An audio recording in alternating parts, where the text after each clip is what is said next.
Homarina ny 14 Novambra izao ny andro eran-tany hiadina amin'ny diabeta.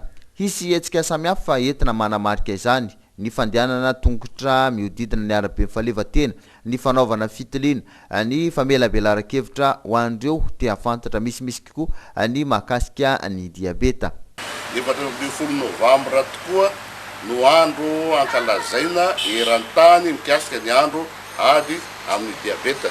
Zany hoe 14 Novambra io natao dia ho fahatsiarovana an'ireo le rangahy zay nahita ny fanafody mazika na zay fanafody nahafahana nanampy be da be ny olona tratran'ny diabeta dia ny insuline zany.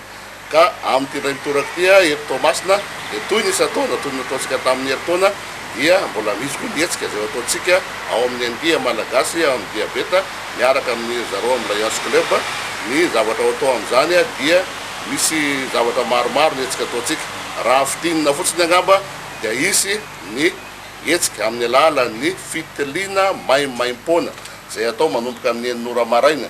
Dia akoatran'izay dia isy koa fandehana tongotra dia zay anisa faraisan-tahana voalohany fikarakarana ny diabeta. Dia fiaraka andeha tongotra tsika menakavy miainga avy eo amin'ny fiaingana eo amin'ny hôpitaly kely dia andeha manodidina ny arabe fahaleovatena dia verina amin'ny hôpitaly kely dia hanao koa ny atao hoe fitiliana ndray. Dia manarak'izay izy mivalan-dresaka zay editsika hevitra mikasika ny resaka amin'ny taona tia dia mikasika ny atao hoe ny sakafo ara-pahasalamana dia azo fa tsy fanomezana. Ka dia anasana antsika rehetra ho tonga maro tompoko amin'ny sabotsy manomboka amin'ny 9 maraina indrindra ireo mbola tsy mahafantatra ny tenany hoe diabetika fa tsara ny mba tonga manao fitiliana satria tsy andro avam-bola eo.